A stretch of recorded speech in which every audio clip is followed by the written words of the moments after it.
Well, quick little update. A couple things I had forgotten. I wanted to mention last week, and after the video, I thought about them. So this one should be quick. I just wanted to talk about a couple things.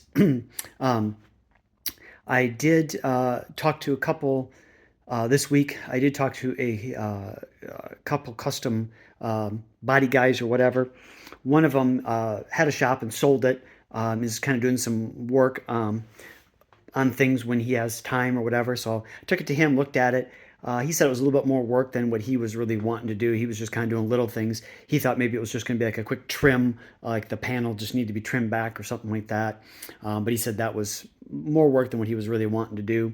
I talked to another other custom guy, and he said for like major projects, he's like 18 months out. But he said for this, this isn't major. But he goes, even for this, he goes, I'm 3 to 6 months out at least even to do something like that. So that's no different than the guy that, did him in the first place. Last thing he told me, 3 months is, like I said, the middle of summer when I should be driving the car. So that's kind of where we're at with that. Just trying to figure out what to do. I'm checking with the guy that painted the bumpers and some stuff for me last fall or last year, just to see. I know he does insurance jobs and stuff like that, so I was going to check with him to see if he maybe would also do some custom body work type stuff just to fix it.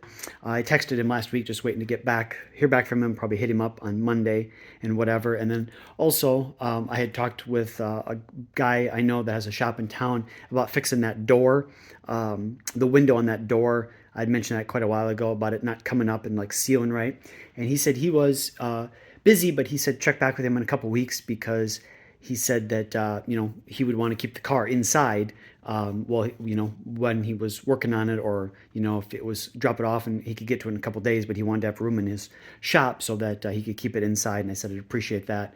But I'll probably check with him also this week. But a couple things that I wanted to mention from last week that I forgot was one. So having a heck of a time insuring the car, which is kind of interesting. Turns out, if you're building a custom car, make sure you save every receipt, every invoice, and everything like that, because Hagerty basically doesn't want to insure it. They said, well, they will insure it, but not for nearly what the appraisal was, and not also nearly what I was able to prove via invoices, what I have in the car. And basically, they had said, excuse me, they had said, well, I have an appraisal done. I had an appraisal. They didn't like the appraisal. They said it wasn't detailed enough. They wanted me to have this other person appraise it. I said, that's fine. I'm not trying to hide anything. I'll have them appraise it. And when I said, well, I would have her appraise it, but I said, what happens if her appraisal comes in, more than what you guys are willing, what you guys want to insure it for, if it comes in at what the other appraisal did or even higher, or what I have, proven with my invoices in the car, parts wise. And they said, well, they basically, wouldn't accept her appraisal then, because they're like, well, she would have to do the same thing we are to justify that amount. She would have to compare it to other things. And because it is such a one-off vehicle, there's really kind of nothing else to compare it to, because they were trying to compare it to other Foose Mustangs. And I said, well, you can't, because this is not like any other Foose Mustang. So we kind of went back and forth about that. And then I asked him, I said, well, what if a shop builds a completely custom car, it has nothing else to compare it to? How do you do that? And they said, well, we'd ask the shop then for invoices for everything, and, then base it off that. And I said, well, I have all that. I can prove that.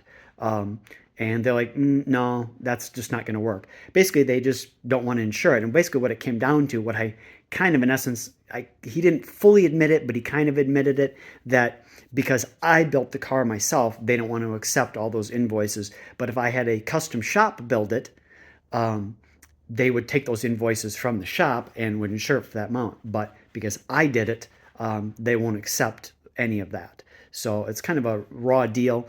Hagerty says, oh, we insure any custom car, classic car, blah, blah, blah. Well, if it's truly a custom car and you do it yourself, bad news, they won't insure it. I talked to a bunch of other insurance companies, Grundy, a bunch of other ones that we found and that were recommended to me from that one appraiser. And either they don't call me back, they said they will insure it, but they want just outrageous amounts of money to insure it. Or one company was basically, even though they're like, well, do you go to a racetrack? And I said, well, I said, I do autocross with it, or I plan on doing autocross with it. And no, if the wheels touch the track, we won't insure it. I said, well, I realize you can't insure it while it's on the autocross track, but like, no, we won't insure it at all. If it ever touches the track, we won't insure it. I'm like, okay. Um, but actually, funny enough, you wouldn't think this, but it was recommended by a couple people, and lo and behold, State Farm, of all places, has a classic car division, and they would insure it, and they were extremely reasonable compared to some of the other quotes I had gotten. So I'm just waiting for the final paperwork for them, but I am going to have State Farm insure it. Crazy enough, you wouldn't think that, but they do have a classic car division, and they will insure it. But like I said, if you're building something, make sure you keep all the invoices and stuff. I'd never added everything up because I didn't really want to know how much was in the car, but definitely, even if you don't say add them up, just keep them in a folder or something like that. But keep every invoice and every receipt so you can prove it to an insurance company about what's in the car and what it's worth. Also, for the fact too, if anything ever happens and the car's not totaled, but they just want to fix something, like, oh, well, that's a stock part. You have stuff to back up that it's not a stock part. So no, I can't. You're not going to put a stock part on it. This is the part that was on it. This is what you should do. Other thing that I was going to mention was to kind of get some better ideas instead of just the seat of my pants when we're messing with the tune to see if it's faster or not. I bought a Draggy. So I will be able to compare when we make tune adjustments, or, going from pump gas with boosting to E85, we'll be able to see the 0 to 60 times, or, quarter mile times, or eighth mile times, and, all that kind of different stuff that the Draggy can do. We will be able to see that and actually know whether or not it was faster and be able to prove it, or that didn't make any difference, that made it slower. Like I said, instead of basically, as they say, the butt dyno, just the seat of your pants, feeling if it's any different or not on the street. And so you should be able to tell by that. But otherwise, that's kind of where we're at with things. Like I said, a couple of those things I just wanted to mention last week and I forgot, and a couple of things that had happened this week, kind of where we're at. As you see, the bumper and stuff still is not done. Hopefully, the person that's doing that for me, I just talked to, and they plan to hopefully have it done this week. So hopefully I can get the bumper and a couple of other pieces back on this week, and we should be looking good. But that is kind of where we're at, and kind of an update. And like I said, just kind of a couple pieces, FYI, type information about problems I've run into with some of those couple things.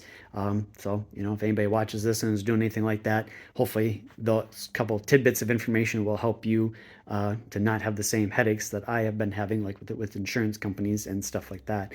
And like I said, I've never had a Draggy before, so it should be kind of cool and kind of interesting to see what kind of numbers that it puts down with the Draggy and what kind of numbers we can get out of it. But I told you I was going to keep it short, so it's already a little bit longer than what I anticipated, so I will let everybody go. But thanks for watching, and I'll let you know as things go forward. Thanks. Bye.